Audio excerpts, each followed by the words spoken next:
الحمد لله نحمده ونستعينه ونستغفره ونؤمن به ونتوكل عليه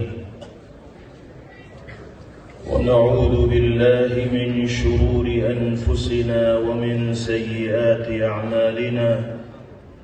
من يهده الله فلا مضل له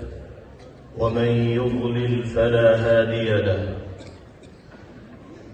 ونشهد أن لا إله إلا الله وحده لا شريك له ونشهد أن سيدنا ونبينا وإمامنا وسندنا ومولانا محمدا عبده ورسوله صلى الله تبارك وتعالى عليه وعلى آله وصحبه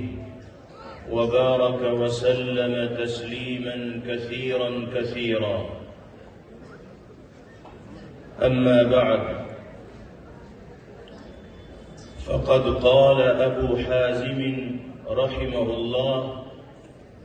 لا يكون العالم عالما حتى يكون فيه ثلاث خصال: لا يحقر من دونه في العلم، ولا يحسد من فوقه، ولا يأخذ على عمله دنيا، أو كما قال أبو حازم رحمه الله.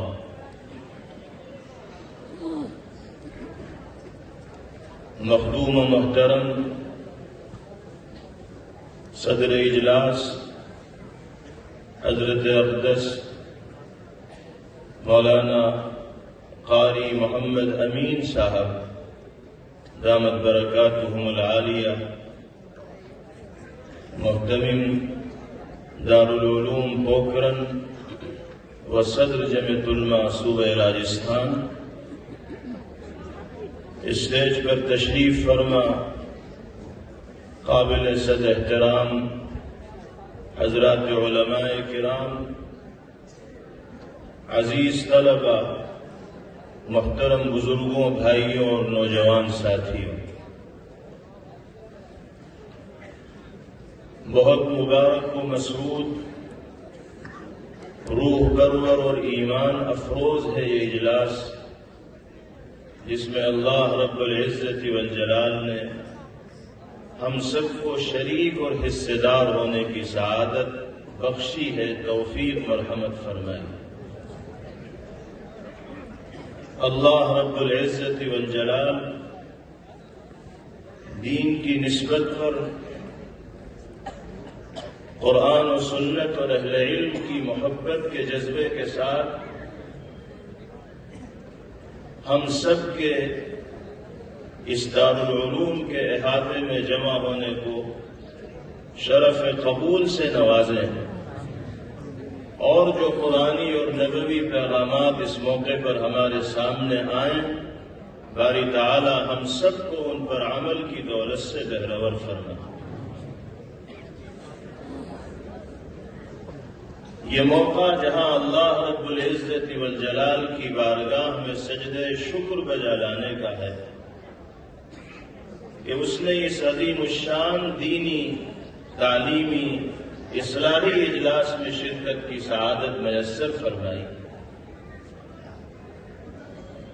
وہیں ہم سب کی یہ ذمہ داری اور فریضہ بھی ہے کہ ہم اپنے علاقے اور صوبے کے اس مرکزی مدرسے کے بھی ممنون و مشکور ہوں، جس کے وجود و قیام کی برکت سے یہ نورانی اور ایمانی محفل و مجلس ہمیں میسر ہو رہی ہے۔ اگر اللہ رب العزت والجلال نے آپ کی اس بستی اور شہر میں اس بافیض تاریخی ادارے کو وجود نہ بخشا ہوتا تو ذرا تصور کیجئے کیا دین کی نسبت پر اس طرح ہم سب کا یہاں جمع ہونا ممکن ہو پاتا؟ اللہ نے اس اجتماع کے لیے ذریعہ بنایا ہے اس مدرسے کو، اس لیے ہم سب کو ممنون ہونا چاہیے مدرسے کا مشکور ہونا چاہیے ارباب مدرسے کا، منتظمین کا، ذمہ داران کا، اساتذہ کا، طلبہ کا، جو مدرسے کی جان ہوا کرتے ہیں اور اس چمن کے پھول ہوا کرتے ہیں، جن کے بغیر اس گلشن علمی میں رونق کا مشاہدہ نہیں ہوتا۔ طلبہ عزیز ہی گلشن علمی کی رونق ہوتے ہیں۔ اللہ تعالی تمام منتظمین و مدرسین، اساتذہ و طلبہ، معاونین و محبین سب کو اپنی بارگاہ میں قبول فرمائے، اور ہماری اور آپ کی شراکت و حصہ داری کو بھی اللہ رب العزت والجلال بامقصد بنائے۔ یہ سچائی ہے کہ یہ مدارس اسلامیہ اور مکاتب دینیہ جو ہمارے دیار میں موجود ہیں، اللہ رب العزت والجلال کے عظیم الشان انعامات میں نہایت قابل قدر نعمتیں ہیں۔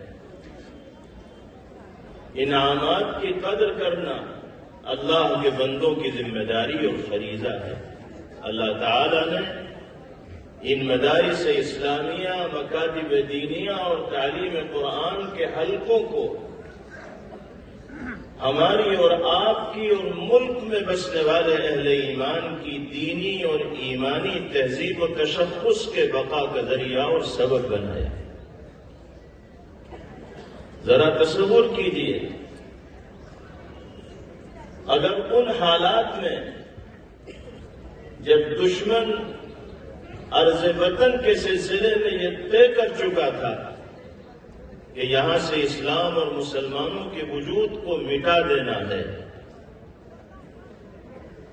ایمانی غیرت کو اور اسلامی حمیت کو ختم کر دینا ہے، ان حالات میں اگر ہمارے اکابر و بزرگان دین میدان عمل میں دشمن کے مد مقابل نہ آتے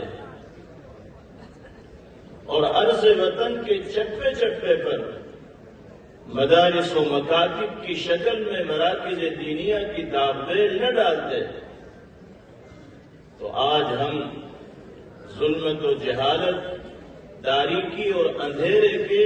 کس مرحلے میں زندگی گزار رہے ہوتے اندازہ نہیں لگایا جا سکتا ہے، تصور نہیں کیا جا سکتا۔ آج ہم اپنے علاقوں میں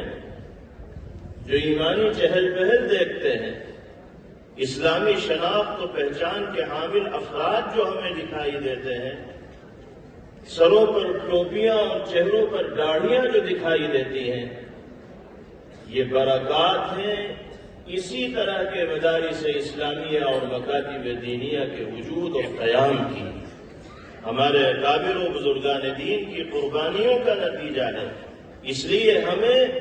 اپنی جان سے زیادہ عزیز اور پیارا ان مدرسوں کو رکھنا چاہیے، کیونکہ ایمان سے زیادہ بیش قیمت دولت و نعمت ہمارے اور آپ کے لیے کوئی دوسری نہیں ہو سکتی۔ اپنے اور اپنی نسلوں کے دین و ایمان کا اگر تحفظ کرنا ہے تو مدرسوں سے جڑ کر،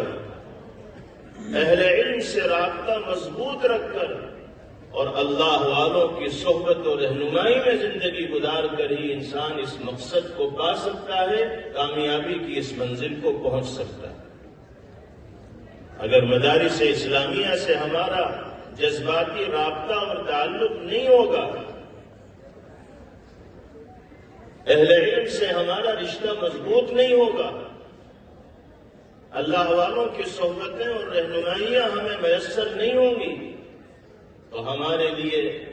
صراط مستقیم پر گامزن رہنا، قرآن و سنت کے تقاضوں پر عمل کرنا، اللہ اور اس کے رسول صلی اللہ تعالی علیہ وسلم کی مرضی اور منشا کے مطابق زندگی گزارنا آسان نہیں ہوگا۔ اللہ نے جذبہ دینی اور غیرت ایمانی کے تحفظ کے لیے اسباب کے درجے میں ان مدارس اسلامیہ کو علمی مراکز کی شکل میں وجود عطا فرمایا ہے، اس لیے ہمیں ان کی حفاظت کو اپنی جان سے زیادہ لازمی اور ضروری تصور کرنا چاہیے۔ اللہ تعالیٰ اس مدرسے کو بھی ہر طرح کے استحکام اور مضبوطی سے مالا مال فرمائے، ترقیات سے نوازیں، اور جملہ خدامان و وابستگان مدرسہ کو اللہ رب العزت والجلال جزائے خیر مرحمت فرمائے۔